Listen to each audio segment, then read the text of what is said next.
अब मैं रिक्वेस्ट करूंगा एयर मार्शल सईद अहमद खान साहब से। सर, आपने बुक पढ़ी और आपने देखा कि अभी हाल ही में पाकिस्तान की जो एयर फोर्स है उसने तो कमाल कर दिया और पूरी दुनिया जो है वो पाकिस्तान की एयर फोर्स की तारीफ़ें कर रही है। आप कैसे देखते हैं इस बुक को अब्बास साहब की? What do you make of that sir? Doctor Qamar, आपका बहुत बहुत शुक्रिया कि आपने आज की इस महफ़िल के लिए मुझे इनवाइट किया। सर एजाज़ जो हैं वो हमारे बड़े हैं और हम पूरी ज़िंदगी इनसे सीखते रहे हैं। और मुझे बड़ी खुशी हुई कि जब मुझे पता चला कि ऐसे काफ़ी सवालात जो आजकल हर पाकिस्तानी के दिमाग में उभर रहे हैं,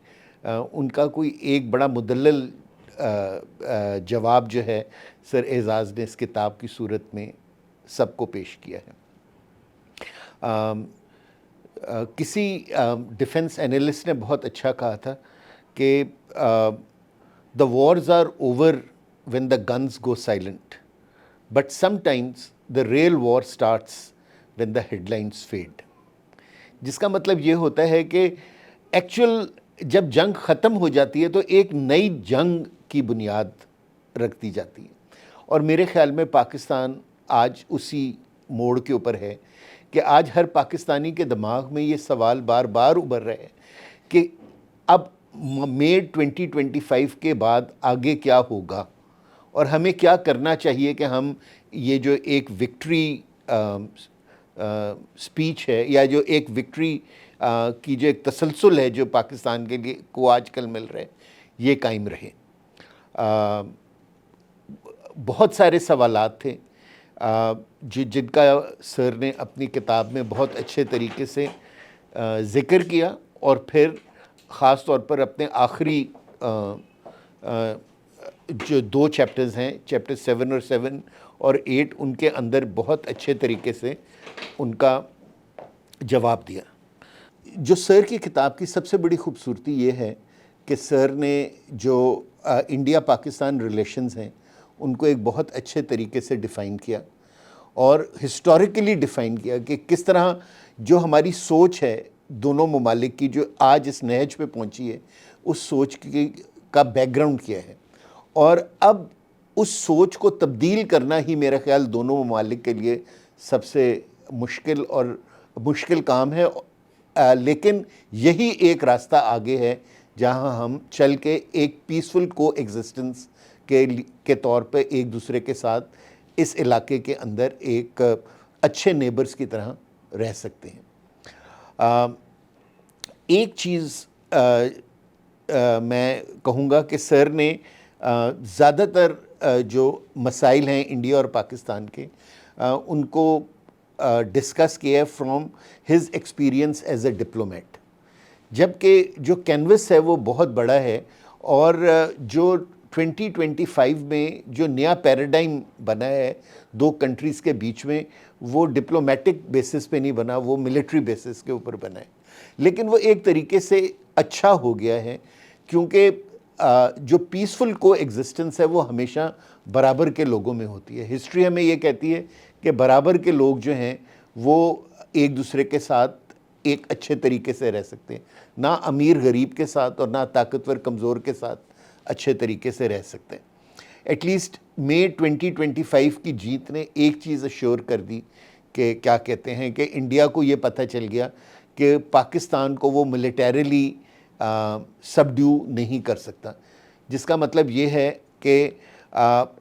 जो आगे 1998 से जो इंडिया हमारे ख़िलाफ़ एग्रेशन कर रहा था, 1998 में उसने किया, फिर 2001 में करने की कोशिश की, 2006, 2019, 2025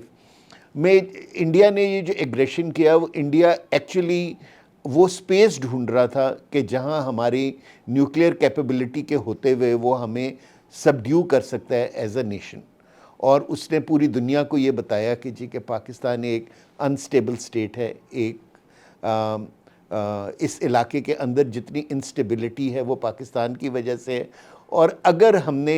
चाइना और पाकिस्तान को कंट्रोल करना है तो हमें पूरी दुनिया को इंडिया के अंदर इन्वेस्ट करना पड़ेगा और इंडिया इस इलाके का एक थानेदार बन सकता है। सर ने अपने चैप्टर 7 के अंदर जो है बहुत अच्छे आइडियाज़ दिए हैं, जिसमें कि किस तरह दोनों ममालिक जो हैं वो एक दूसरे के साथ को एग्जिस्ट कर सकते हैं। लेकिन मेरे ख़्याल में अगर एक एरिया जिसकी तरफ अगर सर और तवज्जो देते या शायद सर की नेक्स्ट किताब में वो ये है कि what should Pakistan do to have peaceful coexistence in this region। जिस तरह हम मेरे से पहले जितने स्पीकर्स थे जिन्होंने जिक्र किया कि सिर्फ मिलिट्री इक्विलिब्रियम होना ही पीस की गारंटी नहीं है, और जो सबसे इम्पॉर्टेंट चीज़ है वो ये है कि दोनों ममालिक की सोच को तब्दील होना चाहिए, और सोच के साथ साथ जो दोनों ममालिक के अंदर जो इकनॉमिक रिलेशनशिप है उसको स्ट्रॉन्ग होना चाहिए। पाकिस्तान के लिए जो सबसे फॉर्चुनेट चीज़ ये हुई है कि इंडिया का जो पूरा प्लान था कि पाकिस्तान को एनसर्कल करके वो पाकिस्तान को एक वेसल स्टेट बना ले मई 2025 के बाद, और चाइना की इंक्लूजन के बाद इस सारी इक्वेशन के अंदर अब एक चीज़ बहुत वाज़े होती जा रही है कि पाकिस्तान एक्चुअली सराउंड नहीं हुआ, इंडिया अपनी एंटी स्टेट्स के तहत सराउंड हो चुका है। अगर आप देखें कि जहां वो पहले चाह रहे थे कि पाकिस्तान के जो वेस्टर्न नेबर्स हैं अफ़गानिस्तान और ईरान, जहां उन्होंने बहुत ज़्यादा इन्वेस्टमेंट की और जहां से वो अपनी प्रॉक्सीज़ के थ्रू पाकिस्तान के अंदर इंस्टेबिलिटी क्रिएट करते थे, वो दोनों कंट्रीज़ जो हैं वो इस वक्त इंडिया के ग्रुप में शामिल नहीं हैं। ऑन द कंट्री, अब आप इंडिया को देखें तो नॉर्थ में चाइना, वेस्ट में पाकिस्तान, साउथ में श्रीलंका और ईस्ट में बांग्लादेश और भूटान एंड नेपाल नाउ। तो ये सारी जो कंट्रीज़ हैं ये अब एंटी इंडिया गवर्नमेंट्स रखती हैं, और ज़्यादातर यहाँ सेंटिमेंट जो है वो एंटी इंडिया है। तो सर ने अपनी किताब में बहुत अच्छे तरीके से इसको ज़ाहिर किया, और उन्होंने कहा कि the only way forward is कि जी के इन ममालिक ने नहीं बल्कि इंडिया ने अपनी सोच को तब्दील करना है। उसने इन सारे ममालिक को इज़्ज़त देनी है ताकि इस इलाके के अंदर पीसफुल को एग्जिस्टेंस हो सके। तो सर मैं आपसे दरख्वास्त करूँगा कि फ्यूचर में आप अगर कभी किताब लिखें दोबारा, तो एटलीस्ट जो पाकिस्तान के जो सीनियर पॉलिसी मेकर्स हैं उनको ज़रा बड़े क्लियरली ये एडवाइस करें कि क्या करना चाहिए। क्योंकि सर मेरे नज़दीक मैं सिर्फ अपने पॉइंट ऑफ व्यू से कहूँगा कि पाकिस्तान हैज़ टू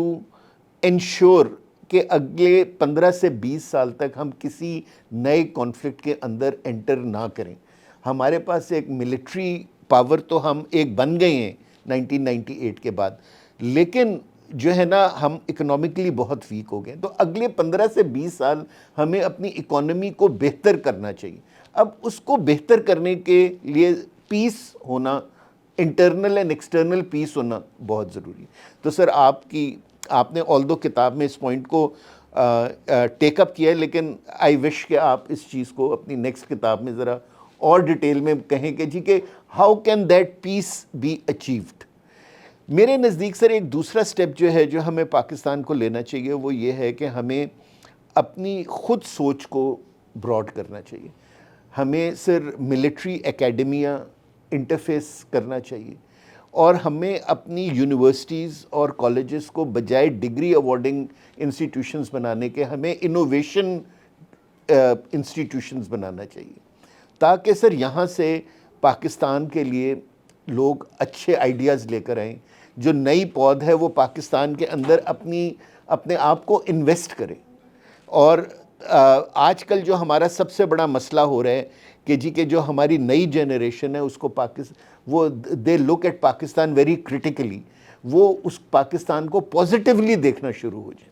और उसके लिए ज़रूरी है कि सर हम बहुत ही लो लेवल के ऊपर अपनी पॉलिसीज़ को चेंज करें और उसको लेकर आएँ। सर मैं आपके ख़ास तौर पे चैप्टर 8 का जिक्र भी करना चाहूँगा कि जहाँ आपने फोर्जिंग अ न्यू डॉन, सही sir, let me commend you, आपने बहुत अच्छे आइडियाज़ दिए। और जिस तरह मैं आपसे इस महफ़िल से पहले ज़िक्र कर रहा था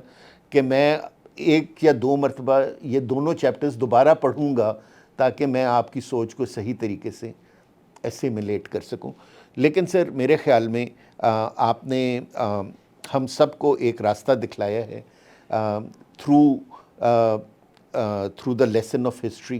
कि जी के हमने आगे किस तरह बढ़ना है। आई विश एंड प्रे कि सर जहाँ इस मुल्क की यूनिवर्सिटीज़ में और इस मुल्क के जहाँ पॉलिसी मेकर्स हैं वो सब आपकी किताब को पढ़ें और वहाँ डिबेट हो और लोग आपकी किताब से आइडियाज़ लेके आगे चलें। ये पाकिस्तान की ज़रूरत है कि जो पाकिस्तान के अच्छे दिमाग हैं वो पाकिस्तान को अब एक नई, यानी कि from this new power of this position of strength से आगे लेके एक बेहतरीन तरीके से आगे बढ़ें। और आपकी ये काविश जो है sir is commendable. I wish and pray कि सर अल्लाह ताला आपकी किताब को वो सक्सेस अता फरमाए जो कि क्या कहते हैं कि जो इसका हक़ है।